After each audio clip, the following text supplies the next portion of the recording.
Boa noite, eu sou Márcia Cruz, sou jornalista e professora. Vamos dar o início a mais uma atividade do segundo ano consecutivo de realização do Sempre um Papo, um projeto patrocinado pela Kim Ross via Lei Rouanet do Ministério da Cultura. Hoje temos a alegria de receber, aqui na Praça de Santana, o escritor Itamar Vieira Júnior, autor dos livros Torto Arado, Salvar o Fogo e o infantil Chupim.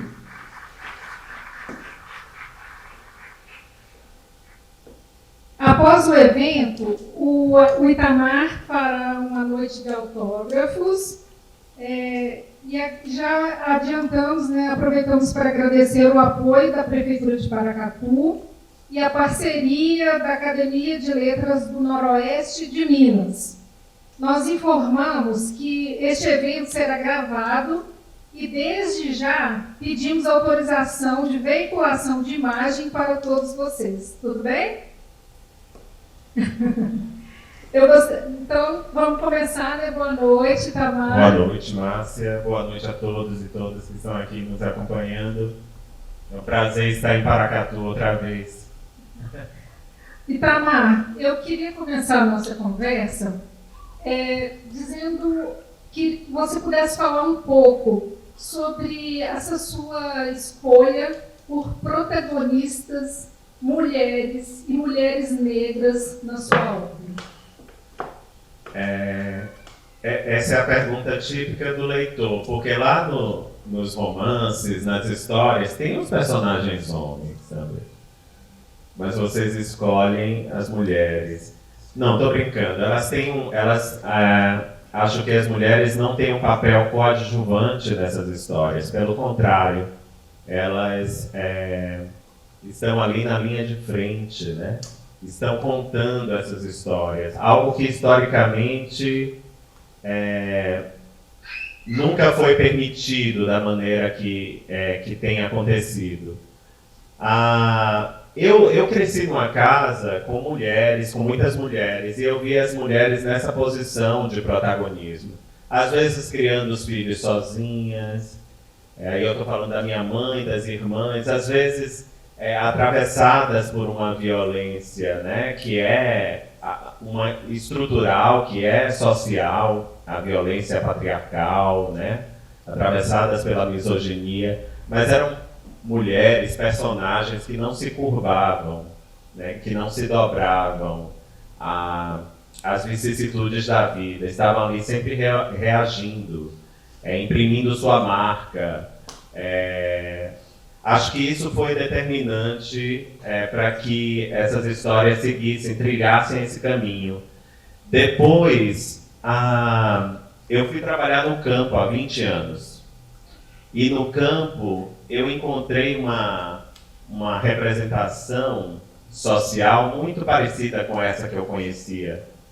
Eu encontrei mulheres ocupando essa posição de protagonismo, liderando lá suas comunidades, participando ativamente de movimentos sociais, participando de sindicatos, algo que soa paradoxal também, porque o campo ainda é um lugar muito patriarcal, ainda é um lugar machista. O nosso país né? Se a gente for olhar a esplanada dos ministérios, quantas mulheres ministras nós temos? Ainda é muito pouco. O Supremo Tribunal Federal, a gente tem apenas uma ministra, mineira, né? Carmen Lúcia. Mas dos 11, apenas uma é mulher. O Congresso Nacional, se eu não me engano, 16% das cadeiras são ocupadas por mulheres. Ainda é um país muito machista, muito patriarcal. Mas, ao mesmo tempo, nesses espaços, nas comunidades periféricas, na cidade, ou no campo, você vê mulheres ocupando esse lugar, né? Esse lugar de protagonismo. Já há um certo avanço nesses meios que ainda não há nas instituições. E daí eu pensar que essas histórias podem ser equilibradas, trazer mulheres nessa posição de protagonismo também, narrando essas histórias. E ainda bem que a literatura Não tem nada de biográfico. É ficção, é criação.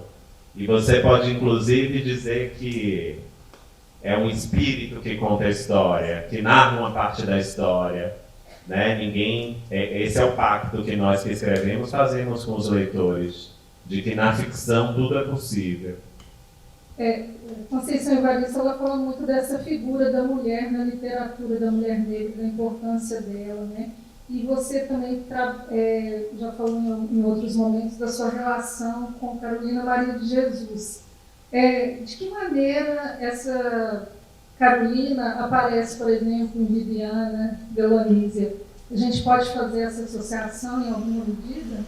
Eu acho que a Carolina é aquele milagre, né? Outra mineira, Carolina Maria de Jesus. Carolina é esse milagre, né? Uma mulher combativa, uma migrante que não teve a oportunidade de uma educação formal, mas que tinha um profundo interesse pela literatura, era uma grande leitora e transformou a sua experiência de vida em escrito, né? E é um escrito que documenta um aspecto importante da nossa sociedade, a vida das pessoas negras no pós-abolição, e em particular na cidade, né? Quarto de Despejo é isso. Eu acho que até as entrevistas que a gente consegue assistir com a Carolina, né, aspectos da sua biografia hoje que se tornaram públicos, que já foram publicadas biografias da Carolina, a gente percebe a imagem dessa mulher, dessa personagem combativa, né, que não se curvava aos poderosos, que denunciava, né, as mazelas sociais que ela precisava enfrentar. Acho que só pensando nisso, acho que eu posso dizer que essas personagens carregam um pouco da Carolina, mas não só da Carolina, de muitas mulheres que não se curvaram, né, ao poder, não se curvaram aos desafios da vida, né, que muito pelo contrário, enfrentaram com dignidade, com segurança, com força e deixaram sua marca na sociedade também. No caso da Carolina, deixou sua marca, inclusive, na literatura, né? Porque 60 anos depois da publicação de Quarto de Despejo, tantas traduções, um livro que vendeu milhões de exemplares, ainda é uma obra importante, que conta que dá um retrato, que revela um retrato importante do Brasil, né? Nesse sentido, Torto Arado também revela, né, uma parte importante do Brasil. Você falou dessa questão da Carolina trazer esse cenário urbano das favelas e você mostra esse Brasil profundo, né? A questão da terra muito presente na sua obra, né? O que essa narrativa, né, relacionada aos conflitos da terra, revelam do nosso Brasil? A terra é tudo, né? É difícil pensar na vida humana sem o chão que a gente pisa. Nem só a vida humana, a vida de todos os seres. Até os pássaros que voam precisam descer para poder se alimentar, né? Nenhum tipo de vida prescinde do território, prescinde do chão que pisa. É algo importante para todos. E muitos têm esse direito negado. Na cidade, cidades grandes como São Paulo, Rio de Janeiro, Salvador, há um grande contingente de pessoas que não têm sequer uma casa, que precisa morar na rua. E mesmo a rua, não é qualquer rua que eles podem habitar, né? Existe uma disputa grande pelo território, pelo lugar onde eles irão ficar. No campo, essa história é secular, através dos séculos. A história do Brasil é uma história que privilegiou algumas pessoas em detrimento da grande maioria, né? Ou seja, a Lei de Terras, promulgada em 1850, determinou que só teria acesso à terra quem podia pagar por ela. E 1% da população naquele momento, e hoje não é muito diferente, podia pagar por essa terra. E isso criou uma desigualdade grande, né? A questão fundiária ela é crucial, ela é um dos pilares da nossa desigualdade. Porque se hoje ainda há pessoas sem casa, pessoas sem terras, pessoas com fome, né? Pessoas que sofrem com insegurança alimentar, se alimenta hoje, mas não sabe o que vai comer nos dias seguintes, é porque ainda não temos a reforma agrária, tudo isso ainda não foi resolvido, né? E eu penso que o direito à terra, o direito ao chão que a gente pisa, é um direito elementar. Ou seja, é tão elementar quanto o direito à alimentação que nós temos. Ninguém prescinde do chão que pisa para poder viver. E o mundo está em disputa por causa disso, né? Há muita coisa em disputa. Se você vê o que ocorre entre Israel e a Palestina, o que está ocorrendo entre a Rússia e a Ucrânia, a deportação em massa de imigrantes nos Estados Unidos, revela essa narrativa em disputa, né? Que a luta pelo território, pela terra ainda é grande. Então, eu penso no espaço da literatura como um espaço da reflexão, onde eu vou refletir sobre o meu tempo, sobre as coisas que me incomodam, sobre as coisas que me afetam. E essa é uma questão que me incomoda, que me afeta. Talvez por eu ter formação em geografia, talvez por eu ter trabalhado por quase 20 anos como servidor público do INCRA e voltado para a regularização fundiária de inúmeras comunidades pelo Brasil afora, né? Aí eu acho que a minha atenção despertou para esse drama humano que nos acompanha há séculos e que ainda está longe de ser resolvido. E passa muito pela questão de alguns povos tradicionais, né, quilombolas, povos indígenas, né? E isso é muito presente na sua obra e, de certa forma, inaugura um momento na literatura contemporânea em que esses personagens passam a ter um protagonismo na história, né? Quando você pensou o seu projeto literário, tinha como ponto de partida trazer ou possibilitar que esses grupos que muitas vezes são excluídos, né, não têm uma voz, e na literatura talvez não aparecessem de uma forma com tanto, digamos assim, mostrando a beleza dessas comunidades, mas sem deixar de mostrar também o quanto é duro a vida dessas pessoas, né? Isso foi algo que te moveu, assim, quando você pensou seu projeto literário? Sim, com certeza. Primeiro que eu acho que nós, quem escreve, sempre vai escrever sobre aquilo que lhe incomoda, que lhe chama a atenção, por onde você tem alguma experiência, né? E a vida me deu essa experiência de ver a força, de ver a beleza, de ver o sentido épico que a vida dessas pessoas tem, que poucas vezes aparece de uma maneira honesta, não estereotipada na literatura.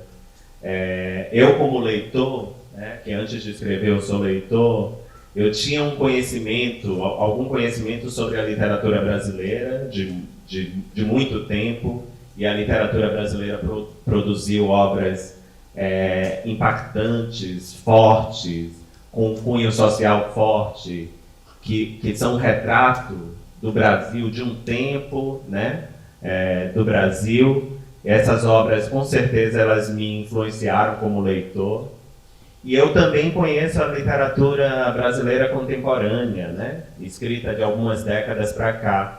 E eu percebi algumas lacunas que existiam na nossa literatura. Porque lendo a literatura brasileira, lendo a literatura de outras partes do mundo, eu sentia alguma lacuna, que a nossa literatura ela atual, ela não representava a nossa diversidade, né?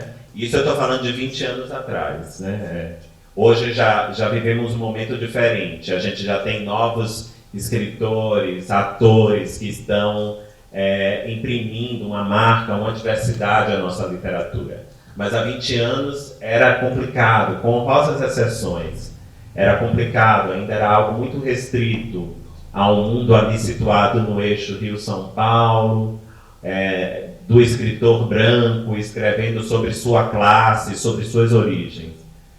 E eu senti essa lacuna e vi uma história potente que poderia ser dividida, compartilhada, que poderia conquistar leitores, né? Porque se a gente pensar no Brasil, se pensarmos nesse país em sua diversidade, mas também como uma unidade, a grande parte da população tem contato com aquele tipo de experiência que é retratada, ou guarda memórias dessa experiência. Então, daí pensar num projeto literário que lançasse luz sobre tudo isso, né? Comecei de uma maneira muito tímida, não estava pensando em escrever uma obra-prima. Eu queria escrever aquilo que me agradava, né? Aquilo que precisava ser escrito, que estava gritando aqui para ser escrito. Eu não sabia nem se eu ia encontrar leitores. Eu não tinha nenhuma editora para publicar, né? Então, mas era o que eu queria fazer, e eu não podia me trair nesse sentido. Daí é que eu escrevi essa história, e uma história foi puxando outra história, e teve histórias que vieram antes de Torto Arado, e é algo que pensar o fazer artístico como uma oportunidade para refletir sobre o mundo, refletir sobre o meu país, refletir sobre a história desse país, e refletir sobre mim mesmo, sobre a minha história, porque eu estou nesse contexto, né? Então, pensar o fazer artístico, a escrita literária nesse sentido. E você falou que quando iniciou o projeto literário não tinha essa ideia de o quanto o livro iria alcançar, né? E agora você já tem milhões de cópias vendidas, né? Como tem sido esse contato com os leitores de Torto Arado, que assim, tem uma relação muito profunda das pessoas com o livro, né? Como que você tem visto isso? Vai fazer 6 anos que o livro foi publicado aqui no Brasil, em Portugal e no Brasil. Portugal já fez 6 anos, aqui no Brasil faz em breve. E durante esse tempo eu tenho viajado, tenho conversado com leitores, tenho participado de muitos eventos, e é algo muito curioso, muito interessante, né? Torto Arado tem um público de leitor bastante diverso, das mais diferentes regiões, das mais diferentes origens. É um livro que foi adotado pelo Programa Nacional de Livro Didático, ou seja, está em massa nas escolas públicas e muitas escolas privadas também. Eu tenho... O que eu percebo é que essa história se conecta a uma memória que é diversa, mas que é muito presente na vida dos brasileiros, de norte a sul. Mesmo as pessoas que nasceram na cidade ouviram falar sobre o campo, ou os pais moraram no campo, os avós vieram do campo. E essa é uma memória que é compartilhada pelos brasileiros. Então, eu acho que Torto Arado, falando em particular, é uma história que lança luz sobre uma realidade no sertão da Bahia, na região da Chapada Diamantina, sobre uma comunidade de trabalhadores que ao longo do tempo se reconhece como quilombola e que é feita de brasilidade também, né? Ali tem as práticas religiosas, tem essa experiência de vida que é tão brasileira, tem uma memória histórica muito presente, né? Porque a vida não acontece aqui hoje como nós estamos vivendo. Tudo isso que vivemos é fruto de algo que vem de muito antes, né? De muito tempo. A gente carrega essas marcas no corpo, nos lugares que a gente ocupa na sociedade, a gente carrega isso de inúmeras maneiras. E essa é uma história que lança luz sobre tudo isso. Então, de uma maneira muito tímida até. Porque se a gente pensar no Brasil e nas possibilidades, né, na diversidade desse país, o que aparece lá é apenas uma das inúmeras, milhares de histórias que esse país ainda pode contar. E muitas delas ainda estão soterradas, né, ainda não foram contadas. E daí quando eu encontro os leitores, é essa experiência que eles me revelam, né? Claro, não é apenas isso. Tem uma conexão profunda com o texto, né? Com as personagens, com a maneira como a história é contada, com a atenção que a história desperta. É algo que termina cativando eles. E Torturado tem uma história no Brasil, mas tem uma história fora do Brasil também. Ele foi publicado em Portugal, primeiro, porque venceu um prêmio literário. E de lá para cá, em 6 anos, o livro já tem traduções já publicadas e outras a caminho para 31 idiomas. Ou seja, é algo que é difícil de mensurar, que eu não imaginava. E de lugares, às vezes, semelhantes ao nosso, né? A história do continente americano é uma história que guarda semelhanças, né? A colonização, a escravidão, o genocídio dos povos indígenas, mas também em lugares tão distantes como o Japão, ou seja, cultura completamente diferente. É a literatura brasileira, né? Encontrando os leitores e levando o Brasil, levando suas histórias, levando suas experiências, levando o sentido épico que a nossa vida tem, né, a formação desse país tem, para leitores, né, os leitores mais diversos que a gente pode imaginar. A relação com o sagrado e com a religião perpassa os 2 livros, né, tanto o Torturado como o Salvar o Fogo, embora sejam religiões diferentes. Como foi a sua pesquisa para apresentar esse universo do Jaré, por exemplo, em Torturado? Olha, durante meu trabalho como servidor, o meu trabalho como servidor exigia uma certa pesquisa sobre os lugares que eu estava trabalhando.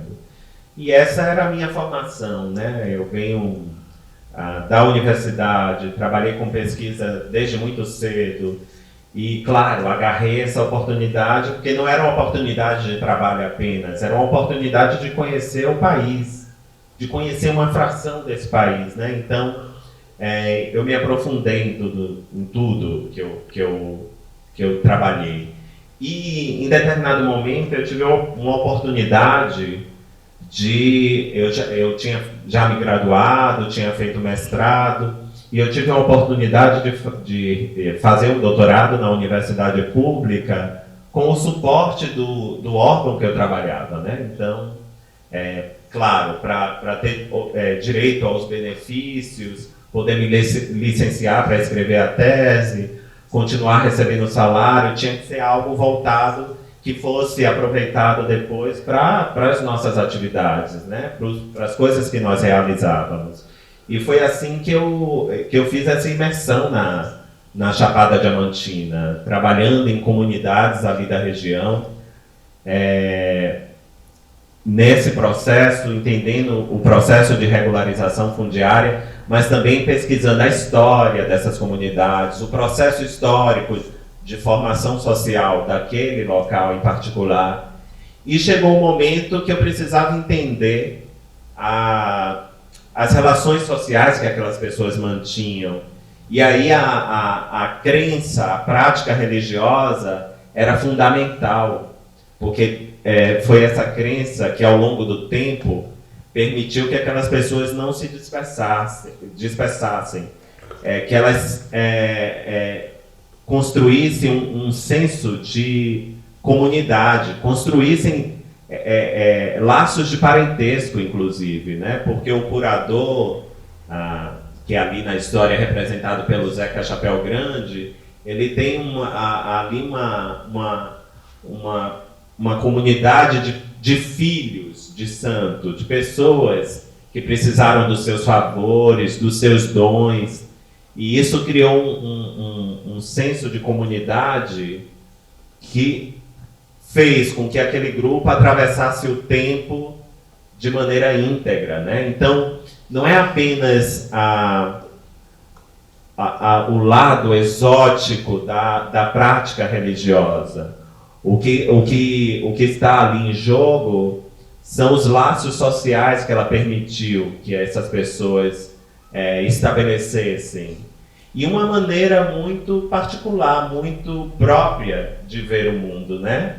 Porque levamos a vida, ao mundo, na perspectiva de uma história única, né?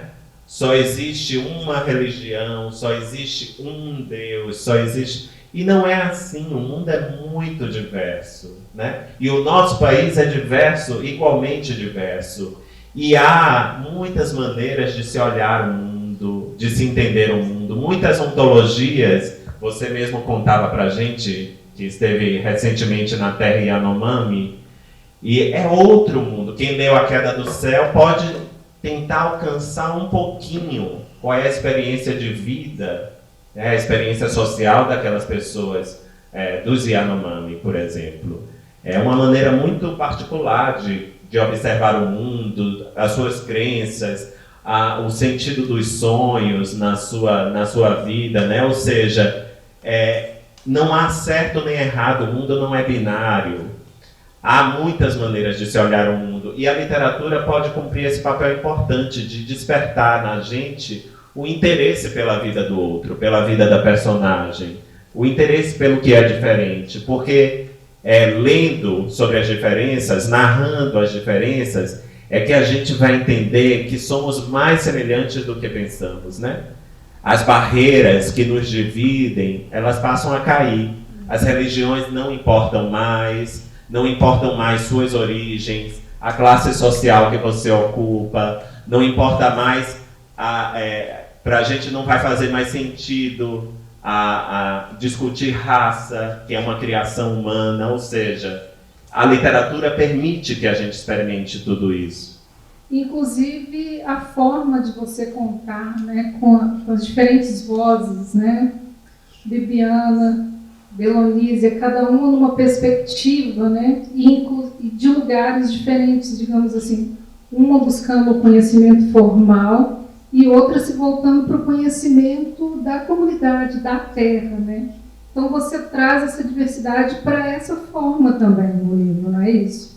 Essas são histórias que têm múltiplos narradores, vamos falar assim, e cada um contando a sua versão, né, a partir da sua perspectiva, considerando a sua diferença, justamente para nos dizer que não existe uma narrativa única, né? Aquilo que eu considero que é de um jeito, o outro pode ter observado, lido, refletido de outra maneira. E aí essa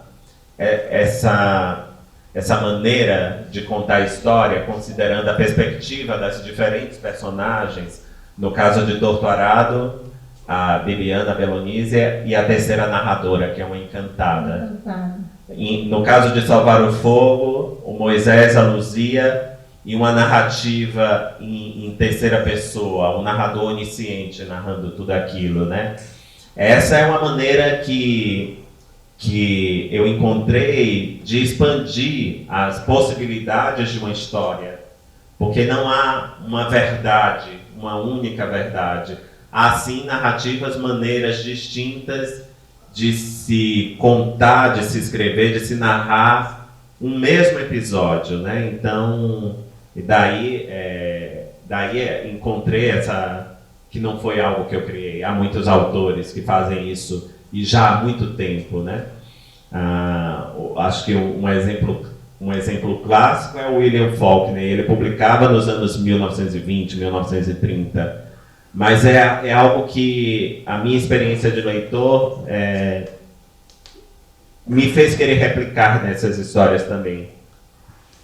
Que não há uma narrativa única, né? Há diferentes perspectivas, que somadas podem nos dar uma visão mais abrangente do todo. E um outro ponto também são os personagens, né? Que, de certa maneira, eles dialogam nos livros, né? Maria Cabocla, por exemplo. Eles atravessam as histórias. Porque tanto Torto Arado quanto Salvar o Fogo fazem parte de uma trilogia que se debruça sobre a terra, a relação que nós temos com a terra. Não só com a terra, né, pensando no campo, com a terra de trabalho, mas com a terra, com o território de uma maneira mais abrangente, incluindo a cidade. Em Salvar o Fogo, a gente já tem ali personagens que migram para a cidade e já começa a despontar essa experiência da cidade e de como ela é também opressiva, de como ela ainda imprime desigualdade na vida das pessoas, né? E aí esses personagens, embora não seja uma continuação clássica, né, no sentido clássico, de que os mesmos personagens vão contar essas histórias, ainda assim os personagens atravessam esses mundos diferentes. Em Salvar o Fogo a gente tem a Maria Cabocla, que aparece no primeiro romance, em Torto Arado. Ela tem um destaque, a gente conhece melhor a história dela, porque é a história da família dela que está sendo contada. E em algum momento ela vai reencontrar essas pessoas, ela vai reencontrar essa família. E vai conhecer, e a gente vai conhecer um pouco dessa história, que ela saiu de uma situação, fugiu de uma situação, e no local de seu destino ela se depara com os mesmos conflitos, porque não é o lugar, né? São as estruturas que ainda não se moveram para acolher as pessoas. E Chupim também, né? Que é uma cena do Torto Arado, e depois você traz como um livro para as infâncias. Chupim, que é esse livro que foi publicado ano passado, que é voltado para as infâncias, que tem a arte da Manuela Navas, contando essa história, também surgiu de um trecho de Torto Arado, em que a personagem Bibiana narra a história das crianças que são convocadas a expulsar a praga de um arrozal, de um campo de arroz. E a praga é um pássaro chamado Chupim. E essa história é um desdobramento disso, mas só que voltado para a criança, né? Que conta a história de Julim, né? Que não tem uma vida muito diferente do Chupim, porque eles estão ali trabalhando na fazenda, a família dele, outras famílias, outras crianças, e eles estão cumprindo o seu trabalho, mas quando o trabalho acaba, eles precisam ir embora, como os chupins vão quando acaba a plantação, né? Quando é colhido todo o arroz. E eles são indesejáveis nesses lugares, eles partem como os pássaros. E aí ele estabelece essa conexão com o pássaro, e a gente vai entremeando a vida, tanto a vida do Chupim quanto a vida do Julim, né? Que não é tão diferente assim. Mas é um texto que também deriva da história de Torto Arado. E, gente, nós vamos abrir para as perguntas. Fazendo uma última pergunta, Itamar. Você está trabalhando já no terceiro livro, né? Você já falou que não adianta muito, né? Mas o que você pode nos contar assim, dessa proposta, né, do terceiro livro da trilogia? Olha, tem uma relação forte entre os dois primeiros livros. Inclusive, a paisagem de Salvar o Fogo. Vamos conhecer o Rio Paraguaçu, que é um rio muito importante, que nasce na Chapada Diamantina, que é onde é a paisagem da primeira história, que tem ali os rios Santo Antônio e Utinga, e esse rio é tributário. O Rio Paraguaçu é tributário desses rios que aparecem em Torto Arado. A história da terceira parte deságua na Bahia de Todos os Santos, né? já na cidade. E é uma história que lança a luz sobre aqueles que são desgarrados, que foram completamente desgarrados da terra, ou seja, aqueles que não estão mais na terra de trabalho e precisaram forjar sua vida na cidade. Mas eu não conto porque... Né? Nós estamos... Mas qualquer hora o livro é publicado e aí vocês vão poder conhecer essa história. Porque falando assim não é... A gente só consegue ter um vislumbre, mas é algo mais profundo do que eu estou dizendo aqui. Gente, então eu acho que a gente pode abrir para perguntas.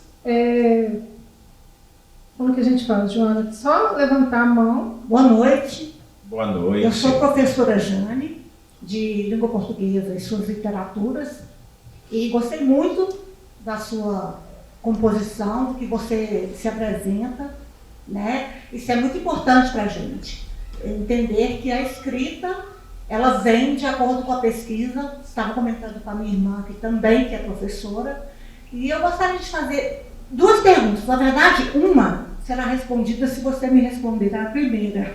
É o seguinte: em salvar o fogo, apagar o fogo, perdão. É salvar o salvar fogo. O fogo.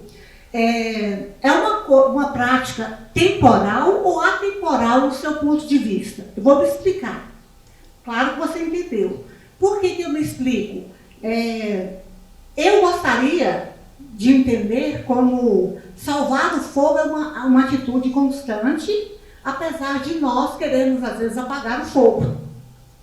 Então, salvar o fogo seria salvando o fogo, uma atitude no gerúndio, tornando-se uma ação contínua? Olha, o porquê do título, vou tentar responder.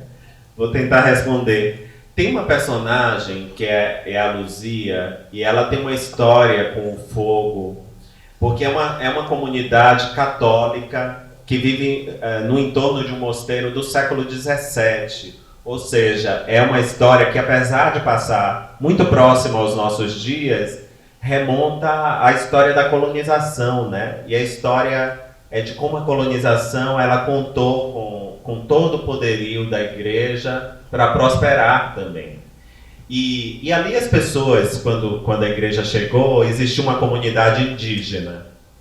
E logo depois, com a igreja, chegaram os trabalhadores, os escravizados da diáspora africana. E essa comunidade continuou a existir dessa maneira. Algumas pessoas ainda guardam os dons e as crenças de antes. E a Luzia, as pessoas acusam ela de incendiar, quando ela entra na puberdade, se torna moça, de incendiar as coisas. Ela passa perto de um varal e o varal pega fogo. Essa é uma acusação que a gente não sabe se é verdade ou se é mentira. Mas o título tem, apesar do medo dessas pessoas, ela é hostilizada, ela é tida como uma feiticeira, né? Principalmente pelas pessoas que frequentam a igreja. Mas o título é algo a mais.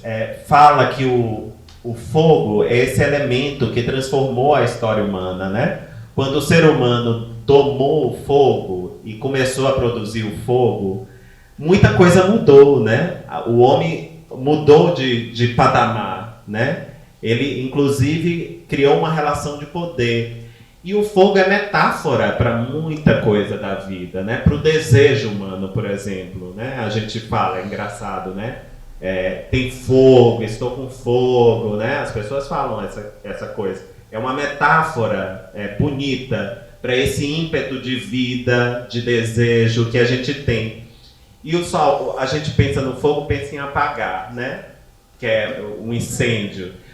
E aí a brincadeira com o título é justamente essa: salvar, guardar essa coisa que é perigosa, mas que também é importante, porque sem ela a nossa vida não teria mudado, né? Eu acho que é uma metáfora, é um símbolo de tudo que nós carregamos, né? Desse sentido da vida, para o bem e para o mal. Salvar o fogo é preservar isso. Seria preservar isso de alguma maneira. Oi, Itamar, boa noite. Boa noite. Itamar, 2 perguntas eu tenho para você. O primeiro, eu queria que você contasse para a gente qual é o seu livro atual de cabeceira. Uhum. E o segundo é o seguinte, eu tenho acompanhado essa questão dos Estados Unidos, né, eu não sei nem extradição, mas da expulsão de algumas pessoas que se sentem pertencentes àquele território. E me lembra muito o livro do Chupin, na verdade, né? Uhum. A gente passa da barreira da regularização fundiária, digamos assim, para uma regularização mais humanitária, né? Que eu acho que é o que a gente vem pensando, pelo menos é o que me traz um pouco das suas obras e de tudo que tem acontecido. Nesses tempos, né, que nós estamos vivendo hoje, sabendo que você está imerso, né, nesse terceiro livro e nesse entrelaçado de histórias, eu queria saber se de alguma forma você se sente responsável em fazer da sua literatura uma ferramenta de reflexão, ou se isso de fato vem naturalmente quando você escreve e se dedica a isso. Obrigado. Eu até falei um pouquinho sobre isso. No fundo, eu escrevo porque acho que essa coisa, talvez eu não saiba explicar de uma maneira apropriada, correta, mas é a mesma coisa de você perguntar por que uma pessoa esculpe, se torna um escultor, por que uma pessoa faz marcenaria, por que uma pessoa pinta. Ela é movida por algo muito íntimo, que a gente pode chamar de vocação. Eu encaro a literatura como uma vocação. E daí, para mim, nenhuma expressão artística, nenhum fazer artístico, ele é desprovido de um sentido político também. Se você vai estudar a obra, por exemplo, da Djanira, da pintora Djanira, se você vai estudar a obra do Portinari, se você vai estudar o Cancioneiro do Chico Buarque, ou do Caetano Veloso, ou do Milton Nascimento, para falar de um mineiro, ali existe a arte, que é bela, que nos encanta, né, que mexe com os sentidos, que faz a gente fruir, mas ela é toda, por trás ali, né, está imbuído um sentido político, das questões do tempo de cada um, né, aquilo que incomodava, aquilo que precisava ser refletido. E aí eu digo que eu escrevo para refletir sobre o meu tempo. E eu vou ser bem honesto com você. Eu comecei a escrever, jamais imaginei que teria um público leitor, e um público leitor expressivo, como aparece hoje. Então, o que me movia a escrever era simplesmente o sentido de escrever, de refletir, de produzir algo que poderia ser belo, que eu pudesse contemplar a vida ali de uma maneira mais profunda. Vivemos num tempo de muito imediatismo, de respostas rápidas, somos bombardeados por notícias. Hoje a preocupação pode ser os imigrantes, a democracia. Amanhã uma outra preocupação vai surgir e a gente não tem tempo de refletir sobre isso detidamente. A escrita e a leitura vai num caminho contrário, exige. Eu não escrevo o livro em um dia, uma semana, um mês ou alguns meses. Eu passo muito tempo escrevendo e aí eu preciso refletir sobre tudo. A escrita me permite refletir sobre tudo isso de uma maneira mais detida, mais contemplativa, e ali eu vou poder me aprofundar naquilo que está sendo escrito. Acho que foi isso que me moveu a escrever. Com a leitura é da mesma maneira. A gente não lê só se um livro for muito curtinho, você lê em 2 dias, 3 dias. Geralmente a gente passa mais de uma semana com um livro, lendo, pensando, contemplando. E cada vez a gente precisa de mais tempo para terminar um livro, porque a vida é atravessada por muitas urgências, né? E a gente também contempla, tem um tempo de contemplar, de refletir. Mas aí, é claro que eu faço isso por mim, mas no fundo, o ato de escrever, a não ser que fosse um diário, né? Que a gente, mesmo assim, é um registro que pode ser acessado por alguém, se a gente permitir. o ato de escrever, está imbuído aí no ato de escrever o ato de comunicar também. Eu escrevo para refletir, para contemplar, para pensar, e aí poderia ser ensaios, mas neste caso é literatura, é ficção, é criação artística. Para pensar, para refletir, mas no fundo, eu quero comunicar, e se eu comunico, eu estou provocando a reflexão naqueles que vão acessar e vão ler também. Então, é algo que está implícito no próprio ato de escrever. É comunicar, provocar reflexão. Esse não é, talvez não seja a razão imediata de escrever. A razão imediata de escrever pertence a mim. Eu escrevo para refletir e contemplar o mundo à minha volta, aquilo que me incomoda, refletir sobre o meu tempo. Mas aí, se está escrito, é algo que pode, e publicado, é algo que pode ser acessado por qualquer um. E qualquer um vai poder refletir sobre aquilo também, né? Você perguntou sobre o que eu tenho lido nesse momento. Eu leio as coisas mais diversas. O que vai chegando em minhas mãos eu leio e leio com... né? Algumas coisas gosto mais do que outras. Mas nesse momento eu estou lendo uma novela, um romance pequeno de um escritor japonês chamado Yasunari Kawabata, e se chama O País das Neves. E estou lendo 2 livros, porque tem um que eu estou escutando, ou seja, eu estou lendo também de outra maneira, que é uma biografia da Hannah Arendt. E, enfim, eu estou sempre assim, lendo ficção, não ficção, coisas das mais diferentes, literatura brasileira, literatura estrangeira, e é o que eu estou lendo nesse momento. Depois, Itamar, você poderia ler um trecho de um dos livros? Leio, sim. Qual que você gostaria? Eu vou ler Salvar o Fogo. Tá bom. Vou tentar achar aqui o que eu quero ler. Por Boa favor. noite, meu nome é Kelly, boa noite a todos. A minha pergunta, na verdade, é mais uma curiosidade. Quando eu li os livros, eu percebi o destaque de alguns elementos.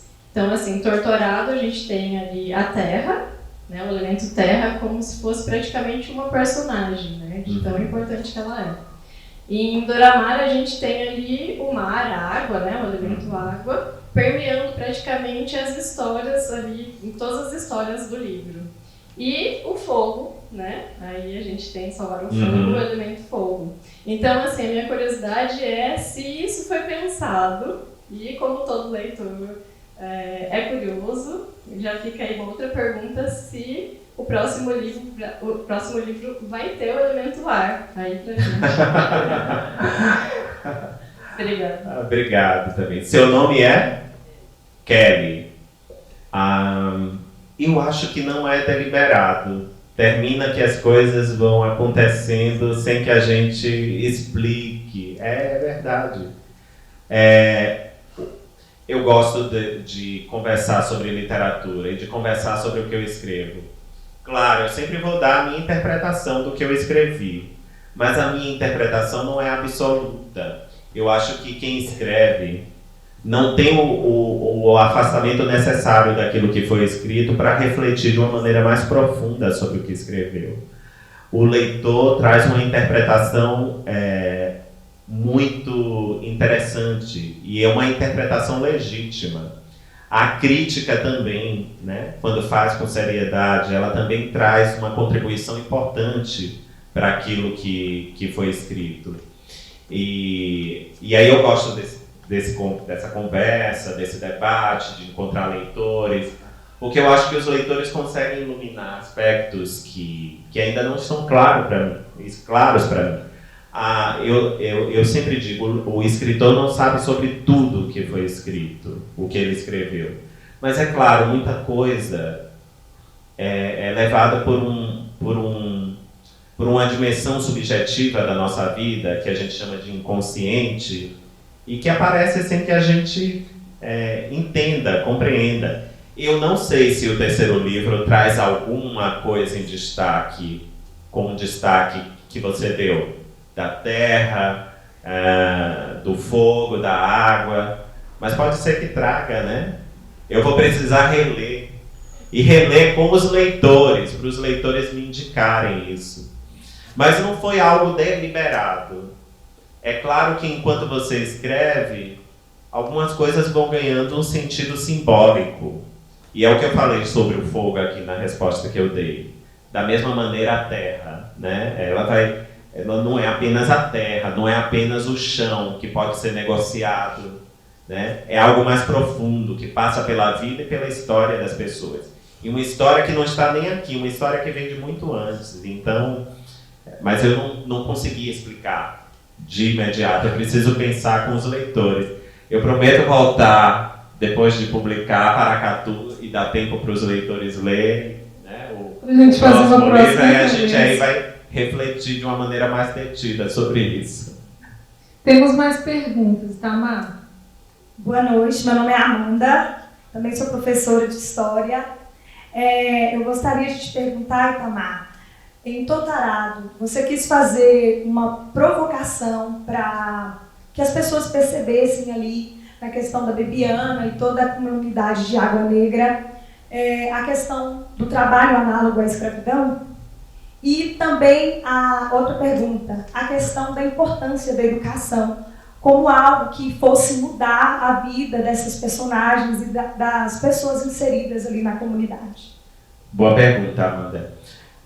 Eu acho que a literatura ela tem esse poder de nos cativar por isso, porque é algo que se aproxima muito da vida, né? Às vezes não é uma vida que a gente conhece, mas é algo que está próximo da vida. Acho que até o James Wood que é um grande crítico, ele tem um texto que ele fala sobre a literatura como uma coisa mais próxima da vida. E eu, para escrever, eu precisei evocar memórias, eu precisei observar o mundo tal qual ele era, né? E acho que tudo isso termina aparecendo no texto. Por mais estranho que possa parecer, o que está escrito em Torturado, o que está escrito em Salvar o Fogo, embora seja ficção, algo que conta com muita imaginação, é algo que existe no nosso dia a dia. Ainda existem pessoas vivendo em situação de escravidão no nosso tempo, em 2025, meu Deus. Meu calendário está atrasado. 2025 ainda existem pessoas vivendo em situação de escravidão. Semana passada saiu uma matéria do Leonardo Sakamoto mostrando trabalhadores que foram resgatados de uma fazenda e tinha pelo menos um dos trabalhadores, eu não sei como estavam os outros, tinha tatuado o nome do fazendeiro, as iniciais, como se fosse no passado, com aquele ferro de marcar gado, né? Era uma tatuagem, ou seja, existem pessoas que vivem ainda em situação de escravidão. Eu nem falo mais do termo análogo, porque o análogo é quase um eufemismo. Bom, a Márcia trabalha no Ministério dos Direitos Humanos, deve ter contato com histórias como esta a todo tempo, né, Márcia? Sim, inclusive é a história da Sônia, né, que é uma dessas histórias que são absurdas, né, porque ela viveu como quase escrava, né, ou escrava. Sim, na casa do desembargador. Uma empregada doméstica que era escravizada. Sem nenhum direito. Ela não teve o letramento, né, porque ela não teve letramento na língua de sinais, nem nada disso, e depois que ela foi libertada, ela voltou. Voltou como se fosse propriedade daquelas pessoas, né? E com aquele argumento de que ela é uma pessoa da família. E até hoje não foi libertada. Não. Mas as pessoas que eram escravizadas também eram da família. Eu tenho até medo desse termo, da família. Da família pode ter muitos significados, inclusive que é uma posse da família, né? A casa é da família, a empregada é da família, é como se fosse alguém que pertence ali, né? É uma propriedade. Não é nem relação afetiva, é uma relação de abuso, no caso da Sônia, né? Pode ser uma relação de abuso. De abuso e assim, de vários direitos violados, né? Pois é. E eu acho que essas histórias se aproximam da vida. Quando eu comecei a trabalhar no campo, há mais de 20 anos, eu vi pessoas que ainda viviam em fazendas numa situação muito parecida com o que aparece em Torturado. Isso nos anos 2000. Nos anos 70, meu pai morava no campo, era um adolescente. Ele foi criado pelos avós dele, pelos avós paternos dele. E os avós paternos dele eram agricultores sem terra, que ficavam de fazenda em fazenda, dando o seu dia de trabalho e recebiam ali muito pouco, né, como pagamento. Não era dinheiro, era o que plantava mesmo. Era um prato de comida, ou seja, é algo que ainda existe no nosso país, né? E daí, por mais chocante que pareça, esta é a realidade. Estamos em 2025 e falamos de pessoas que ainda vivem escravizadas. E não são poucas. O Ministério, eu fiz durante anos, eu trabalhei participei de audiências, de ações com o Ministério dos Direitos Humanos, justamente sobre trabalho escravo. Isso lá nos idos de 2006, 2007. Eu participei de muitas audiências onde isso era discutido, né? Ou seja, não aparece na história como uma denúncia. É a gente que anda alheio mesmo à vida, às coisas. Isso é o que existe hoje, é o que ainda acontece com muitas famílias, com muitas pessoas viverem em situação de escravidão. Mesmo depois de tanto tempo da abolição, né? Essa é uma luta que não terminou. Inclusive, eu sempre digo que esse é um trauma que o Brasil carrega. É uma nódoa na nossa história e ainda vai permanecer conosco por muito tempo. Mas tem ações que podem mitigar isso. E uma série a lei da abolição ela ainda está sendo escrita. Ela não foi promulgada em 1888. Ali foi só um artigo. Os outros a gente ainda está escrevendo. Que é a lei de cotas na universidade, que é a regularização de territórios quilombolas, que é a lei que legalizou, que deu condições ao trabalho da empregada doméstica, porque não existia uma lei para amparar essas trabalhadoras, né? Ou seja, a lei da abolição ainda está sendo escrita e ainda tem muita coisa por vir. E o dia da empregada doméstica foi agora, né? Dia 27 de abril, né? 3 dias atrás, né? Sim. Tamás, você pode escolher um trecho para a gente? Vou tentar encontrar o que eu gosto de ler. Márcio, Tamás, eu vou terminar só com... Estou eu aqui, Márcio. Vou terminar com uma última pergunta aqui. Tio, Ali. por que ela corta a língua? Porque crianças são levadas, né? Quando ela corta a língua, elas são meninas, curiosas, encontram uma faca e ali quer fazer coisa que não deve. Deixa eu te contar, quando eu tinha uns 5, 6 anos, eu via minha mãe fazendo a ponta do lápis. Eu gostava de desenhar, de escrever. Ela fazia na minha frente com uma lâmina, que a gente chamava de gilete, né? Era uma lâmina, só podia ser manuseada pelo adulto. Eu esperei ela sair de casa e subi numa estante alta, podia ter caído também. E a ponta do lápis quebrou e eu fui, aí peguei a lâmina para eu fazer como ela fazia. E ela dizia que eu não podia fazer. E aí, não saiu nem um pedacinho do lápis, saiu um pedacinho do dedo. Até hoje eu tenho uma cicatriz aqui nesse dedo. Para você ver o que acontece, né? Eu também apontei o dedo. Pois é, você é das minhas, então. Vou tentar achar aqui o trecho que eu quero ler. Eu sempre perco, mas se eu não achar, eu leio o outro. Itamar, ele é de Salvador, nasceu em 1979, não é isso, Itamar? Baiano, ele é geógrafo, doutor, né, em estudos étnicos e africanos. Eu ia fazer uma colinha aqui. E eu sou de Belo Horizonte, sou mineira, sou jornalista. Atualmente eu moro em Brasília eu coordeno a comunicação, por isso que o Itamar falou, do Ministério dos Direitos Humanos e da Cidadania. E a gente já se encontrou em outros momentos, né? Você já me entrevistou. Quando o Dr. Arado ganhou o prêmio Leia, eu fiz uma entrevista com ele na época, porque eu trabalhava no jornal Estado de Minas. E eu vou te dizer que quando eu li o livro, eu tive uma sensação, assim, que eu não sei nem explicar, que tinha muito tempo que eu não sentia ao ler um livro, assim, a sua escrita provocou isso. Então, eu falei, gente, quem é o Itamar? Eu preciso falar com ele. E aí me entrevistou, não foi, Márcia? Mas a Márcia já veio aqui fazer mediação de mesas. Sim, na Paracatu. Foi, na última Flim Paracatu. Pronto, encontrei o trecho, gente. Vou ler. As mãos ásperas seguraram a enxada e desceram a terra, chispando fogo junto a seu corpo humilhado. Se daquele chão não brotava urtiga nem capim-navalha, muito menos nasceria batata, inhame, aipim para alimentar a família.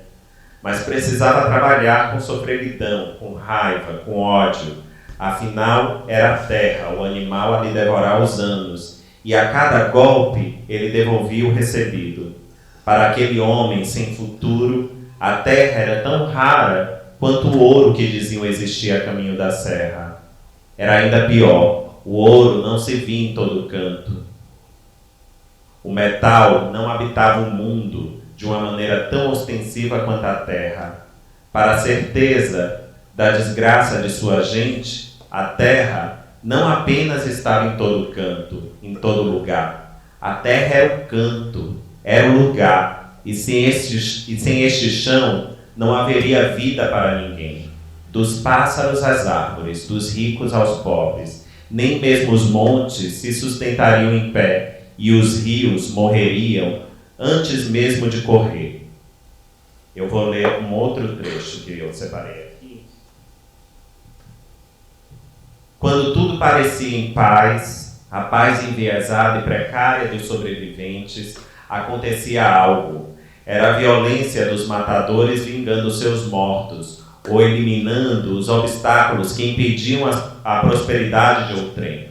Era a barragem a inundar o solo para o sepultar sob água e fúria. Era a transação cordial dos homens, de posse, que vendem e compram sem pensar por que o fazem.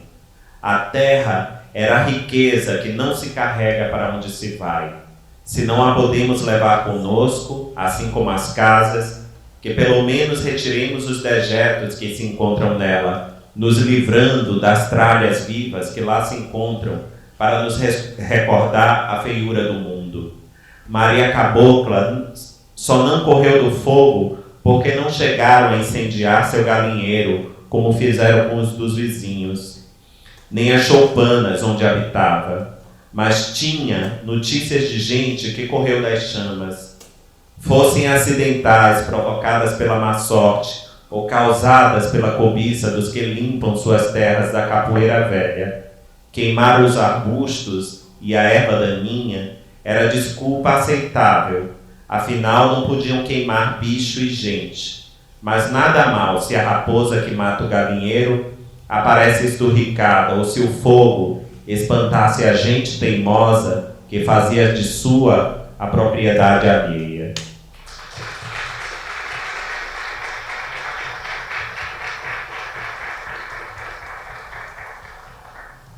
Então, a gente agradece, Itamar, por essa conversa. Agradecemos, né, a Kim Ross por fazer esse momento aqui na praça, tão bonito, na Praça de Santana, não é isso? Agradecemos a cada um de vocês que veio para essa conversa, né, tão agradável aqui. E dizer que essa conversa continua, não é mesmo, Itamar? Continua. O Sempre um Papo, se eu não me engano, está fazendo 39 anos, ou seja, tem muito tempo, e foram tantos os escritores que já passaram, né, pelo Sempre um Papo, em diversas cidades, Brasília, São Paulo, Rio de Janeiro, muitos em Belo Horizonte, em outros lugares, Recentemente eu descobri, se eu não me engano, o Mário Vargas Llosa, que morreu recentemente, Prêmio Nobel de Literatura, ele passou pelo Sempre um Papo. O José Saramago passou, que é outro Nobel de Literatura em língua portuguesa, ele passou pelo Sempre um Papo. Muitos escritores passaram por esse projeto e agradecer a organização do Sempre um Papo por proporcionar a gente, aí, com todos os parceiros, esses momentos, né, para a gente compartilhar a literatura, falar de leitura, falar de cultura, falar do Brasil.